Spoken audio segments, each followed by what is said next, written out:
Lewin Diaz, a player so nice, the Orioles claimed him twice. We'll talk about that, plus Nick Vespi's surgery and the Orioles ZiPS projections that came out over at Fangraphs, coming up on this episode of the Locked On Orioles podcast. You are Locked On Orioles, your daily Baltimore Orioles podcast. Part of the Locked On Podcast Network, your team every day. Hey there, Orioles fans. Today is Monday, January 9th, 2023, and welcome back into the Locked On Orioles podcast, part of the Locked On Podcast Network, your team every day. As always, I'm your host, Connor Newcomb. And coming up on today's episode, it is an Orioles news and notes pod here on a Monday, getting to the things we have missed here on the pod since I was last with you on Wednesday. We'll talk about the Orioles claiming Lewin Diaz off waivers for the second time this offseason, why they did that, and why they decided to DFA Ryan O'Hearn to make room just 2 days after acquiring him in a trade from the Kansas City Royals.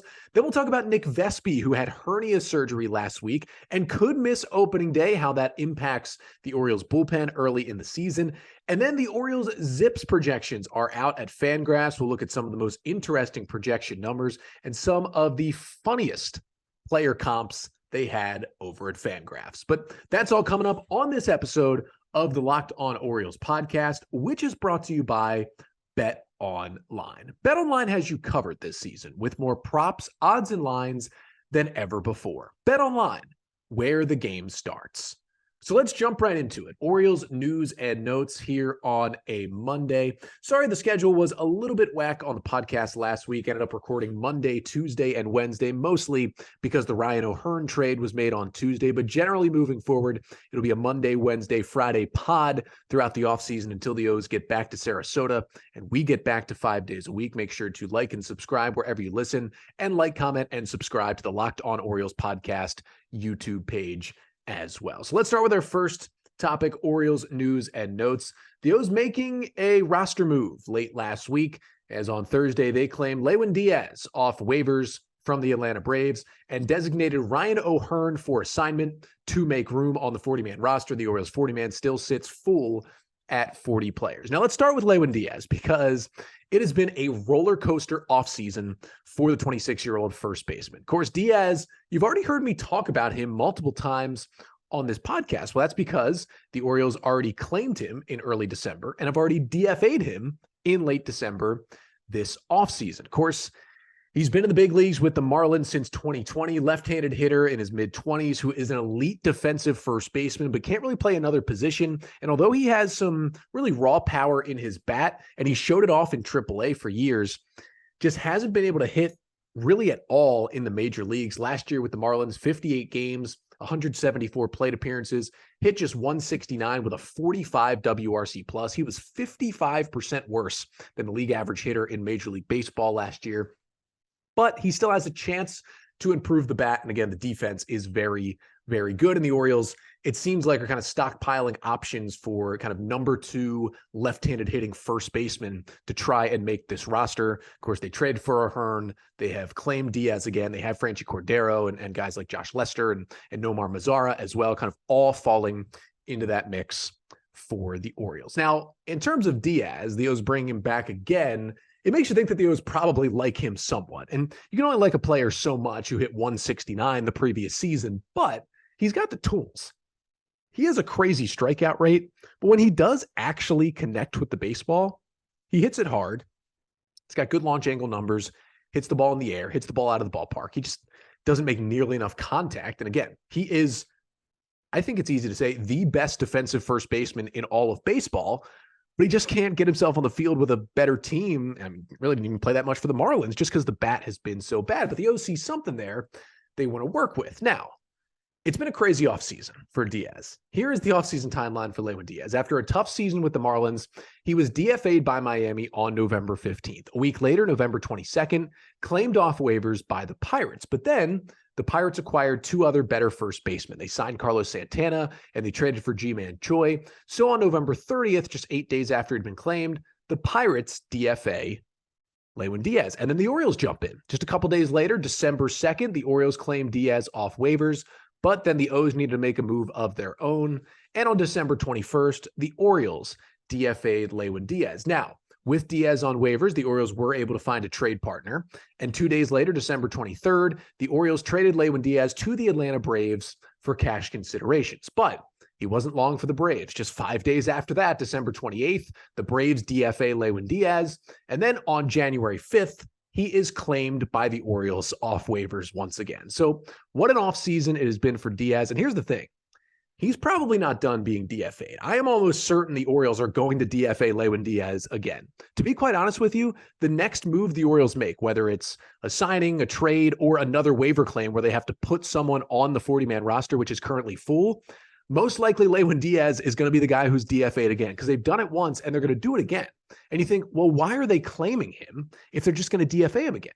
Well, what the Orioles really want to do here is sneak him through waivers. Now, they weren't able to do it the first time, but as the offseason goes on, it gets easier and easier to slip players through waivers. Early in the offseason, in November and December, when Diaz was going through all this DFA limbo, is when teams' rosters in terms of free agency and trades aren't really set yet. So they have space on the 40-man to, maybe claim a player who could be a reclamation project and see if maybe they'd have space to fit him on the roster. But as we get deeper into the offseason, into January and February, teams' active rosters and teams' 40-man rosters are more set heading into spring training, and they don't have as much move to just make a why not claim.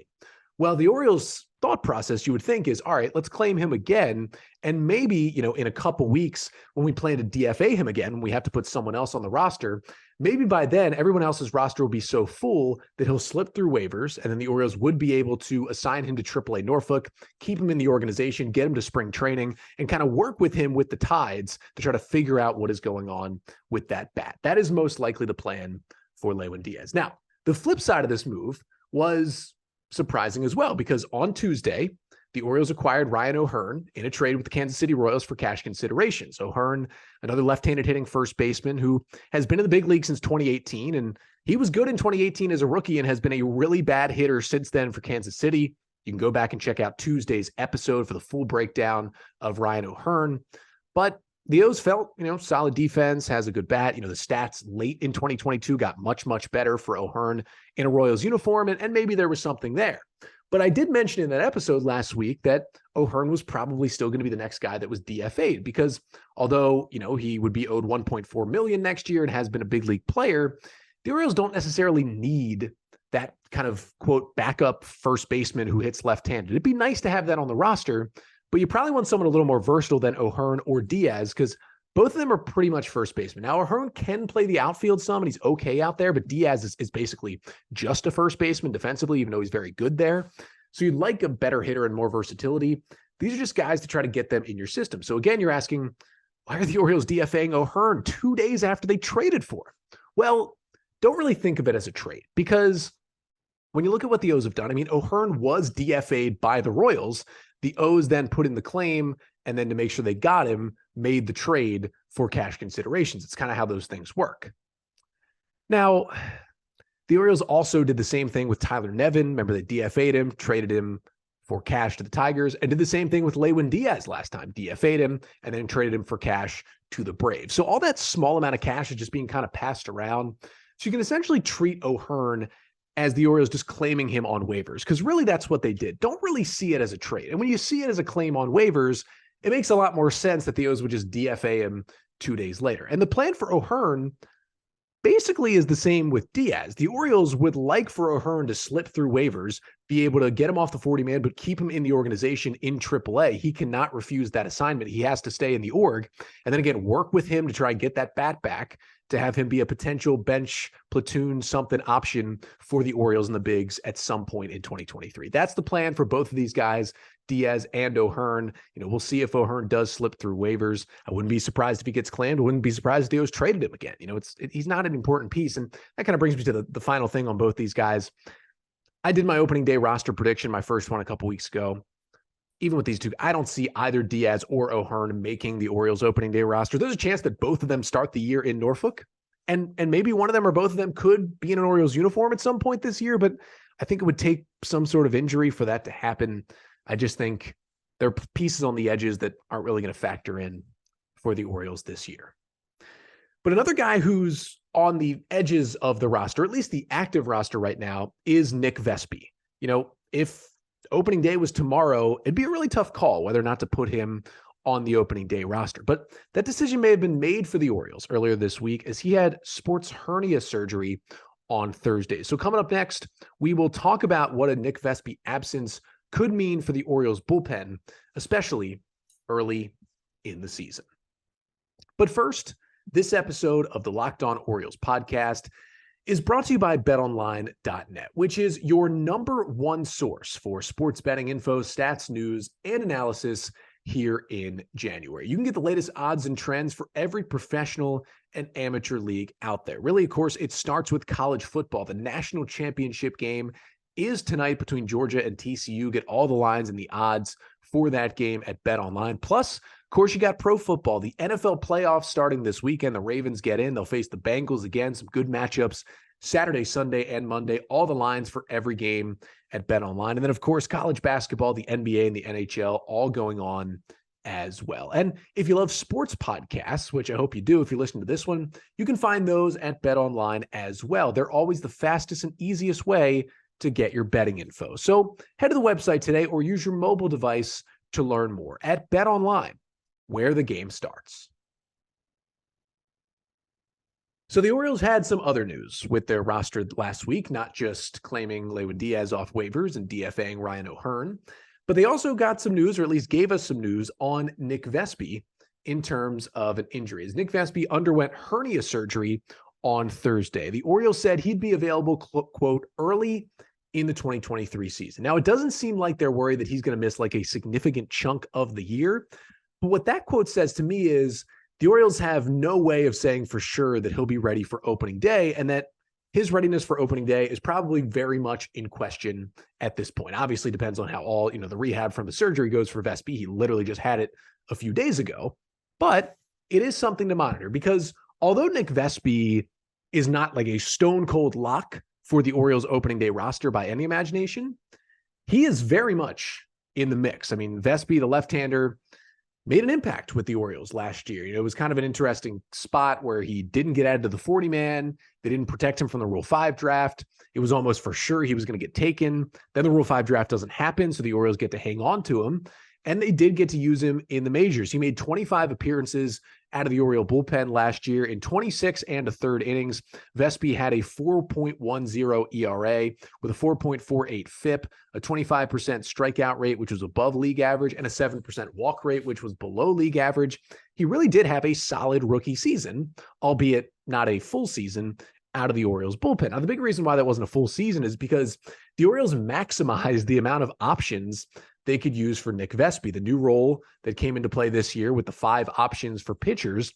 The Orioles did all of them with Nick Vespi. They got to the limit. He was kind of the Norfolk shuttle guy for this very, very good Orioles bullpen in 2022. And now he did struggle a little bit near the end of the season. The Orioles actually sent him back down to AAA on September 5th.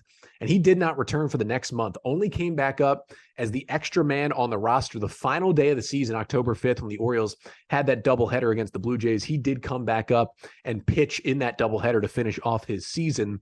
But that was, kind of one of the larger chunks he spent in AAA, but he spent a few, at least significant chunks down in Norfolk. Now, the one thing I'll say about his numbers, he had one horrendous outing that really spiked his ERA. Take you back to June 29th in Seattle. Vespi came in kind of early in a game in Seattle. It was game 3 of a 3-game series, a day game, and just got lit up. Recorded just 1 out and allowed 6 runs on 7 hits.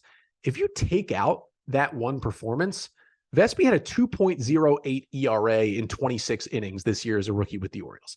I know you can't take out and just cherry pick appearances, but if you just take out the 1 and an ERA drops from 4.10 to 2.08, basically cuts it in half, that was a really, really bad day. Very early in the big league career, I might add, for Nick Vespi. So, he only throws 89, but that fastball has the natural cut on it. He does have a really good slider. I mean, that is his go-to pitch. Now, again, I don't think Vespi is or was a stone cold lock for the opening day roster. Now, the language the Orioles used makes me think injury-wise, he's not going to be ready for opening day. So you kind of cut him out of at least the opening day bullpen picture now for the Orioles. But couple weeks back when I did my first Orioles opening day roster prediction. Make sure to go back and check that one out. I, of course, talked about the possible 8-man bullpen, and I did not include Vespi. Now, I kind of had him in that group that was right on the bubble, one of the last guys to be off. I think for the Orioles bullpen, there really are 5 locks for the bullpen right now. And this is assuming a rotation of Kramer, Bradish, Grayson Rodriguez, Kyle Gibson, and Tyler Wells. I hope the O's add another starting pitcher, but if they don't, I think that's probably your starting rotation, your 5 starters. You can only carry 13 pitchers on the 26-man roster, which leaves you 8 bullpen spots. And again, I think 5 are locked up. Felix Bautista, Cionel Perez, Dylan Tate, Brian Baker, and Michael Givens. I think all 5 of those guys have a locked up spot unless they're injured. So really it only opens up 3 bullpen spots. And I think 2 of them have to go with the 2 starters who I wouldn't put in the rotation necessarily, but might be piggyback guys early in the season. That would be Austin Voth and DL Hall. I don't know exactly what their roles would be, but I think they're going to be on the roster. So really, it kind of only feels like, unless there's an injury, there's only 1 open spot on the Orioles pitching staff right now. And if you think about it, if the Orioles sign another veteran starter or they make a trade for, a starting pitcher, unless they send one of their current big league pitchers in that trade, the O's would kind of fill up their 13 pitchers, at least projecting it into opening day. But right now, it feels like there's 1 spot left. And to me, there's probably 5 guys that were in that mix for the final spot. Keegan Akin, Andrew Politi, Joey Crable, Mike Baumann, and Nick Vespi. I feel like we're the 5 guys that were really in the mix for that spot. Now, when I did my prediction a couple weeks ago, I put Keegan Akin in that final spot. Although he was kind of rough in the second half, I think he did enough in the first half, showed length, that I think he would be at this point the guy to finally make that spot. But Joey Crable certainly has a case. Again, he finished poorly this season, but was really good in the first half. Mike Baumann has a case. He can give you length. He can be a spot starter. He looked good at the end of the year. And there's a reason the Orioles took Andrew Politi in the Rule 5 draft. He certainly has a case to make the team. And again, Nick Vespi had enough success, and he is a left-hander to make that case as well. I think this injury does make it a little easier for the Orioles to make that decision. Again, if they don't bring in another pitcher, I would think still Politi, Akin, Crable, and Baumann would be down to that final spot. And when Vespi comes back, I 100% predict that he will pitch for the Orioles in the big leagues this year. Now, what I will say about Nick Vespi is this surgery does not help his chances of staying on the roster, because I think most likely Vespi makes it to opening day on the Orioles 40-man, but there's a scenario in which the Orioles maybe make a couple more moves, and Vespi would be pretty close to the chopping block on the 40-man roster right now. I mean, he's closer than you think.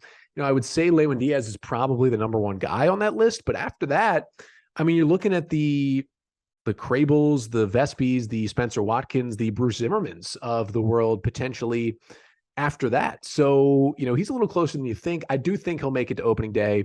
Maybe won't be ready. He'll be put on the injured list. I do think he'll pitch for the Orioles at some point this year, but they've got some talent in the bullpen. If there's not a lot of injuries, it's going to be tough for him to get some innings. But what this does do is, just take one of those guys out of the running for what I think right now is a final spot, really just 1 spot that's currently open in the Orioles bullpen. But we will see, once he does get back from this hernia injury, again, could make him miss opening day. I don't think it's going to be something where he misses a giant chunk of the season, you hope, and hopefully he's ready early in the year to help the Orioles. But it'll be interesting to see, what kind of numbers he could put up and what the projections look like for Nick Vespi and for all of the Orioles in 2023. Well, luckily, the big projection system over at ZiPS, run by Dan Zimborski of Fangraphs, who is also an Orioles fan as well, the projections are out for the 2023 Orioles. And I'm not going to run through all of them. You can check them out over at Fangraphs. But coming up next, going to hit some of the highlights, some of the guys projected to lead certain stat categories for the Orioles, how they look as a team.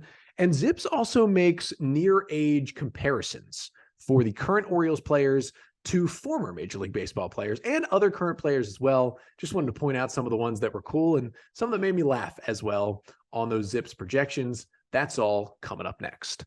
But first, this episode of the Locked On Orioles podcast is brought to you by Built Bar. Because if you're looking for a delicious treat, but you don't want all the fat and all the calories, well, you got to try a Built Bar. We just got through the holidays. I know for a lot of people, the goal is to eat a little bit healthier this year. And if that's your goal, you got to try Built, because with Built, healthy is actually tasty. Seriously, these protein bars, so delicious, so delicious. you won't think they were good for you. They're perfect for a New Year's resolution. What makes a Built Bar so good? Well, for starters, they're covered in 100% real chocolate, and they come in amazing, unbelievable flavors like churro, peanut butter brownie, and coconut almond. And I'm not sure how Built does it, but here's the thing. They're healthy and delicious. All these bars have only 130 calories, only 4 grams of sugar, and a whopping 17 grams of protein. And while in the past you had to order off Built.com and wait around for your bars, that is not the case anymore. Now you can get them at your local Walmart or Sam's Club. So head into the Walmart, get a 4-pack of maybe the cookies and cream and the double chocolate, or go to Sam's Club. You want some more Built Bars? A 13-bar box, hit flavors like brownie, batter, and churro. You can thank me later. So you can go to Built.com or go to your local Walmart or Sam's Club, pick up a box, a case of delicious and nutritious Built Bars.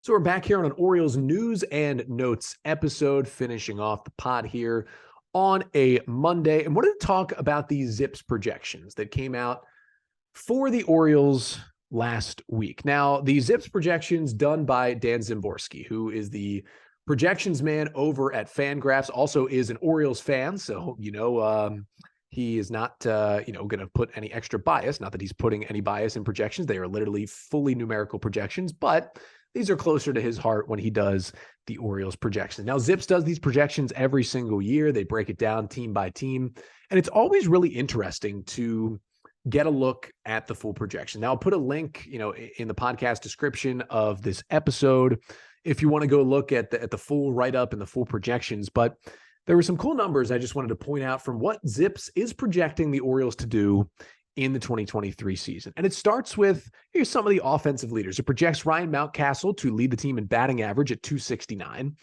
Not a super high batting average, but the Orioles aren't really constructed as a super high batting average team. Unsurprisingly, Adley Rutschman projected to lead the team in on-base percentage at 363, in OPS plus at 126, and in WAR at 4.7, according to Fangraphs. They're projecting him to, again, unsurprisingly, be the Orioles' best player. They've got Gunnar at a 123 OPS plus. They also have Gunnar with 4 WAR. That'd be the second most valuable player on the O's. And then Cedric Mullins at 3.2. ZiPS projecting Anthony Santander and Ryan Mountcastle to share the Orioles' home run lead with 29 homers apiece in 2023. And then interestingly enough, which made me feel a little better about this offense, ZiPS projected 8 Orioles players to finish with an OPS plus above 100 in 2023. That means they projected 8 of the O's hitters to be above league average at the plate this season. Now, I will give a caveat. For some reason, one of those guys was Lewin Díaz. ZiPS loves Lewin Díaz and projected a 102 WRC plus, despite it being 45 for him last year. And I really don't think Lewin Díaz is going to really play for the O's this year. So it's mostly 7 players they're projecting with an OPS plus above 100, but that's still pretty good. ZiPS projecting Adley Rutschman, Gunnar Henderson, Cedric Mullins, Ramon Arias, Ryan Mountcastle, Anthony Santander, and even Austin Hayes at 102 to be an above league average hitter in 2023. Now, you'd like to have more stars and studs in that lineup, but it's good to have a deep lineup. If you have 7 of your starting 9 above average offensively, that's a really good start to getting to the playoffs. Now, on the pitching side, some numbers that some might expect and some would even be more excited about than they thought. The projection ERA leader for the Orioles overall, Felix Bautista at 2.94. And in the rotation is Dean Kramer at 3.51. In terms of strikeout percentage, projected leader in the bullpen, Felix Bautista at 31%. Basically, ZiPS loves Felix Bautista because he's awesome and projects him to have another amazing year as the Orioles closer. But here's a really fun one. The Grayson Rodriguez projection. 111 innings, which he could throw a little more, but I could see it being around that because of innings limits. A 3.98 ERA, not anything amazing, but I'll take it. And a 29% strikeout rate, which would be the second highest on the Orioles staff, according to ZiPS. I will take that every day of the week. 22% is a league average strikeout rate. 29% is amazing, especially for a starting pitcher. Now, ZiPS did not project any Orioles starter to go over 137 innings of work this year. They had guys like Bradish and Kramer and Kyle Gibson reaching right around that at 130-ish innings mark. I would bet that Gibson especially, and probably Kramer and maybe even Bradish, all throw more than 137 innings this year, but we will see. But a couple of other interesting projections. They have John Means getting back from injury, I think sooner than some of us think. They project John Means to throw 111 innings and have a 3.98 ERA. And then they project DL Hall to be in kind of a starter hybrid role where he'll start some, he'll pitch in relief some, and he will pitch as kind of a piggyback guy some.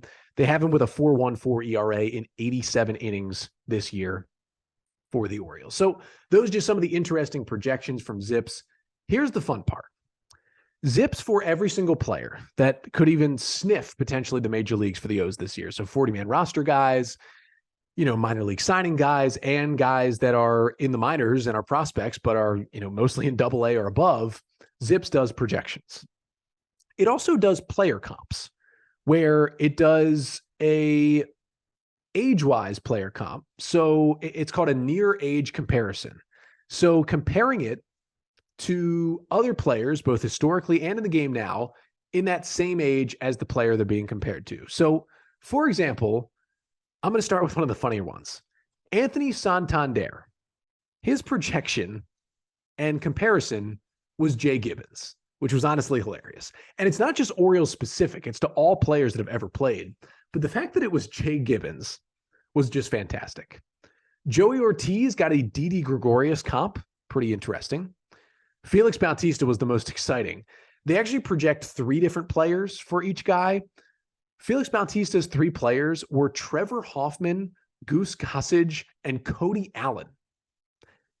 Yeah, that's pretty good. Dean Kramer projected at the same age as Johnny Cueto. I will certainly take that. Grayson Rodriguez projected to do around what Josh Beckett did in his rookie season. Remember, Beckett was great early with the Marlins. Couple others that were cool, kind of, Orioles comparisons as well. Gunnar Henderson got a Bobby Grich comp.